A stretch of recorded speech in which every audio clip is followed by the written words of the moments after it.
Vamos falar do gênero Mycoplasma.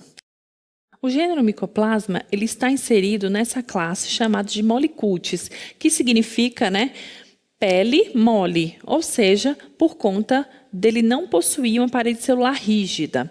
Esse micro-organismo são as menores células que existem na natureza, tem em torno aí de 300 nanômetros de diâmetro.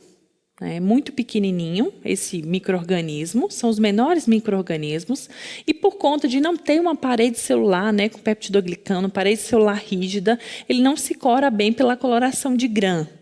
Não se cora, são também chamados de pleomórficos. Esses micro-organismos, por serem bem pequenos, eles conseguem atravessar um filtro de 0,45 micrômetros e, sob pressão, ele consegue atravessar um filtro de 0,22 micrômetros. Então, nessa passagem sob pressão, ele adquire aí uma morfologia, eles são arredondados, mas adquirem uma morfologia filamentosa, que a gente consegue observar principalmente aí quando a gente só consegue observar quando a gente olha aí no microscópio eletrônico de varredura.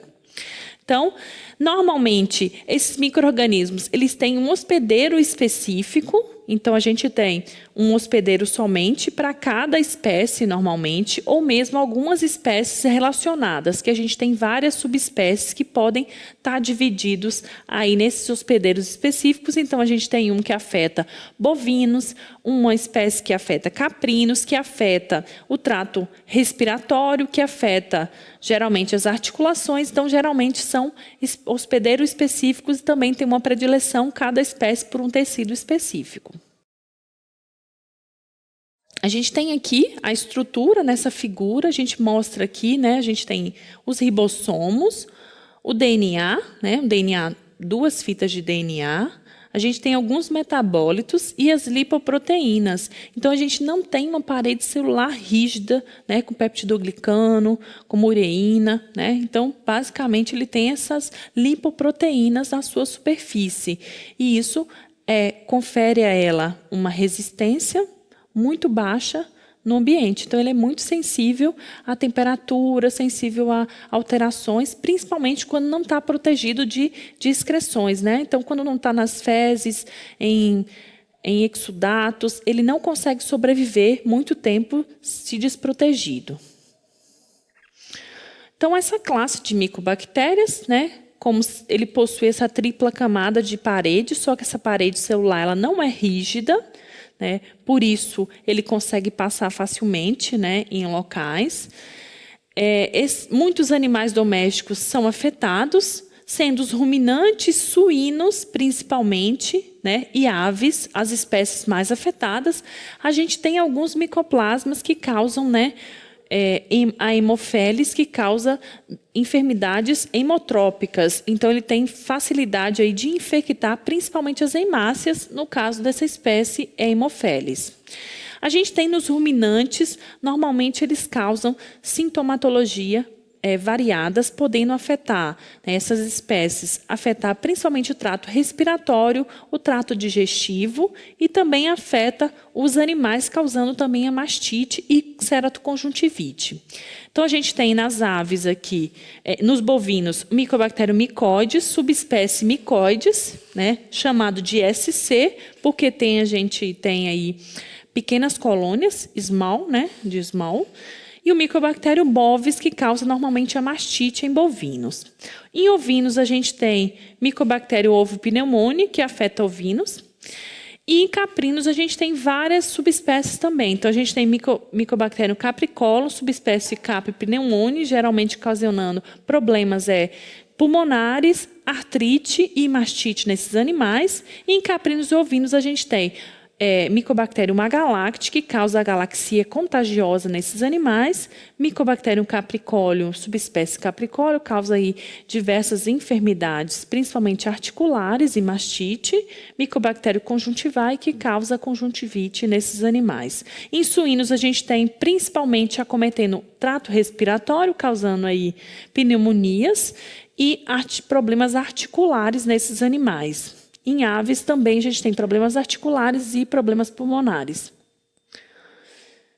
São anaeróbios chamados de facultativo, eles crescem melhor, principalmente fora do animal, né, fora do hospedeiro. Ele cresce no laboratório, principalmente numa atmosfera de 5 a 10% de CO2, e requerem meios específicos por conta do que eu falei anteriormente, né? Desse micro-organismo, ele tem um genoma muito pequeno, ele não consegue ter uma diversidade metabólica muito grande. Ele não se replica no ambiente, então no ambiente ele fica de forma inerte, não conseguindo se multiplicar nesse ambiente, só consegue se multiplicar dentro do hospedeiro. A gente tem a formação de microcolônias, essas microcolônias que vão formar aí um aspecto parecendo com um ovo frito. E a morfologia é bem variada dessas colônias, né? Podendo ter aí colônias esféricas ou demonstrando esse micro-organismo nessas colônias, quando a gente faz uma coloração, tanto esférica como forma filamentosa desse micro-organismo. Então, a gente tem aqui mostrando, né, como que é essa colônia, né? Ela tem essa aparência aí umbicada sobre a iluminação, onde a gente observa, né, uma elevação central. As bordas da colônia são bordas geralmente bem delimitadas, onde tem essa aparência, né, de ovo frito, onde a gente tem aqui a zona central, onde a superfície cresce para dentro do aga, e temos a zona periférica, que normalmente a gente tem um pouco menos de crescimento na superfície do aga. Por isso que a gente tem esse aspecto de ovo frito quando a gente observa essa colônia. O habitat desse micro-organismo normalmente, né, é a superfície de mucosas, tanto a mucosa do trato respiratório, trato genital, a conjuntival, cavidade nasal, também, que a gente observa em algumas espécies. Geralmente, a gente tem alguns animais que são portadores desses micro-organismos. Na orofaringe, no trato intestinal também tem-se esse micro-organismo. E no trato genital, principalmente o trato genital, ele é mais importante em humanos, né, que causa infecções em humanos. E a gente tem alguns micro-organismos, alguns micoplasmas que podem ser chamados de hemotrópicos, e aí eles ficam na superfície das hemácias. Tem importância principalmente em cães e gatos. Em relação à resistência, esse micro-organismo ele é resistente à penicilina, naturalmente, isso é uma resistência intrínseca por conta de não ter uma parede celular. E esse antibiótico, esse antimicrobiano, ele vai atuar na ligação de N-acetilglicosamina e N-acetilmurâmico. Então, se não tem esse componente na parede celular, naturalmente ele é resistente. No ambiente, é um micro-organismo que tem a sobrevivência por curtos períodos, principalmente aí sobre insolação, né? Sobrevivência principalmente quando a gente tem ambiente seco, fora aí de secreções, excreções dos animais. Ele é bem susceptível à dessecação pelo sol, pelo calor e também a desinfetantes e detergentes comuns por conta do seu conteúdo de lipídios. Então, desinfetantes e detergentes eles vão agir aí na sua camada. Então, um micro-organismo que no ambiente ele não tem uma sobrevivência muito longa. Então, geralmente é destruído facilmente quando a gente tem problemas. Normalmente, o maior problema é os animais que são portadores muitas vezes assintomáticos. Aqui a gente tem, né, nessa figura, ela mostra como que é esses mecanismos, né? Então, esse micro-organismo é um micro-organismo pequeno, que tem um genoma muito pequeno, então ele não possui vários fatores de virulência. Os fatores de virulência principal desse micro-organismo é a evasão do sistema imune e as lipoproteínas. Então, essas lipoproteínas, ela tem uma ativação do sistema imune, né, e vai causar uma infecção crônica, uma inflamação crônica e duradoura nesses animais, e ele tem aí a sua evasão do sistema imune. Então, essas lipoproteínas também favorecem de várias formas, onde tem aqui, mostrando nessas figuras. Então, a gente tem o aumento de vários tipos celulares, como linfócitos, aumento da proliferação e ativação de linfócitos. A gente tem também o aumento da produção de citocinas e interferons, que vão geralmente aumentar, né, gerar aí uma resposta imune severa nesses animais. A gente tem alguns fatores, essas lipoproteínas que estão na superfície dessa bactéria, elas também facilitam a adesão na superfície do micro-organismo, entre o micro-organismo e a célula hospedeira. A gente tem aí aumento aí de células e receptores Toll-like, o aumento das interleucinas e formação aí do chamado inflamassomo, que seria aí o aumento de interleucinas que vão favorecer a reação inflamatória no animal, favorecendo também o fenômeno da quimiotaxia, aumentando aí mais células, principalmente neutrófilos, e favorecendo também a ativação de outras citocinas, outras quimiocinas, ativando os monócitos, dendríticas, que são células apresentadoras de antígenos, e favorecendo aqui toda a questão da inflamação, que vai ativar o sistema imune, gerando a inflamação em uma doença crônica. Por isso, consequentemente, a gente vai ter uma infecção duradoura e os animais vão ser persistentemente infectados. Né? Isso se deve basicamente pela variação antigênica. Né? Com toda variação antigênica, cada tipo de micobactéria, a gente vai ter uma resposta distinta em cada animal e em cada vez que ele for infectado.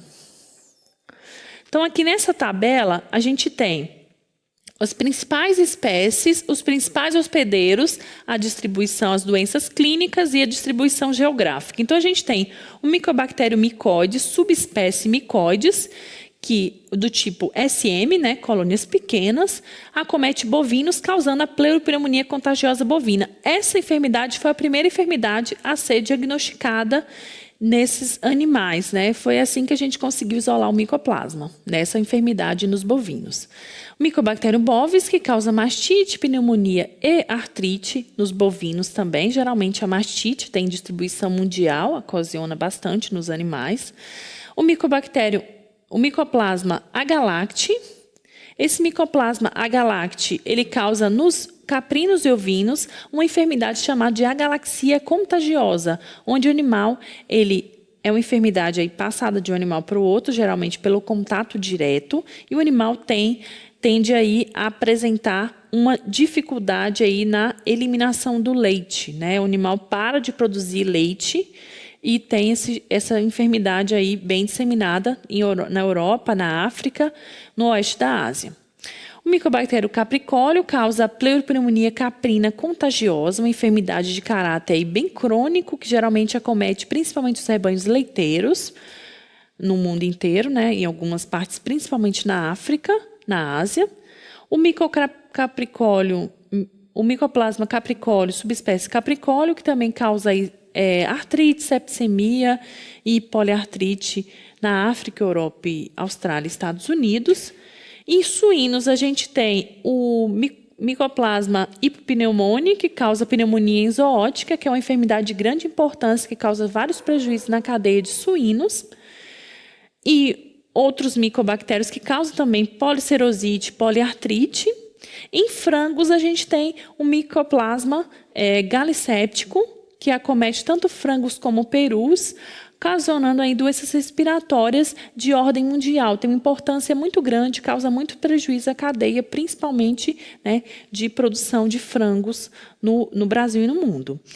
O Mycoplasma synoviae causa inflamação de sacos aéreos e infecções, artrites, né, principalmente deformidades ósseas, problemas na eclosão em taxa de crescimento dos animais, eclosão de ovos, e também tem distribuição mundial. Em felinos, a gente tem um micoplasma muito importante, que é chamado aí de hemotrópico, o Haemophilus, que causa em gatos uma enfermidade chamada de anemia infecciosa felina. Médico veterinário, está precisando acessar mais aulas como essa? Acesse agora a plataforma VET Profissional e se surpreenda.